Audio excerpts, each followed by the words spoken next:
it's just in general, closed mouths don't get fed. Yes. And you don't have to go about it. Like me and you have very different styles, of course. Like you're way more cocky and like, I don't want to say cocky, but like you're very bold about how strong you feel you are. Yeah. I'm not like that. Like I don't have that same sort of like genuinely I don't have that. But I still made videos about everything I did. Any win I had was out there. I would tweet my results. Even I would like clip NLBCs my moments and shit when you was doing your NLBC shit and all that. I would retweet any NLBC. I would mention, oh, good run this week. I would.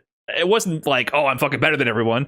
It was from a different kind of angle, but it was still me like building this awareness and celebrating what I've done and highlighting accomplishments, and that eventually led to more success. That I got sponsored. I got more opportunities. I built an audience. I was able to build some content around that. Right. Result if don't you even never count celebrate much. Yourself, if you don't put if you get fucking 2 first place in a row in NLBC, if you just do it and nothing, then okay, it's just a tweet. But when you make a YouTube video about it, now it's like, I don't want to say literally immortalized. That's dramatic, but you get my point. Now it's a much bigger deal, and it like people notice it. Some people didn't even see the tournament. Much bigger. But now that you made a video, people that didn't even see the tournament, they're like, oh, and now in their subconscious, they're like, oh, Brian F is somebody who can win NLBC. He beat who? He did what? And it matters for your and they brand. wouldn't even know. These live events that happen are they're streamed on Twitch usually. And if they're weekly online events, they feature competition often, especially in this day and age, from people who are participating in big.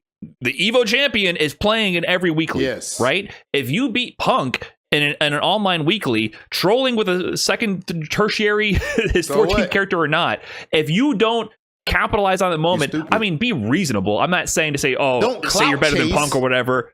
Don't clout chase, but celebrate your wins in a way that's publicly visible and is still respectful. I would say there's a respectful way to do it, unless you're trying to be antagonistic. Exactly. You know, it depends on who you are, what you want. I wouldn't do it myself. I believe in celebrating everybody in the process. But if you don't celebrate it, no one's going to know. It's going to be streamed to 200 people and it's going to be lost. And that history is forgotten about. But if you build on that, it becomes an event.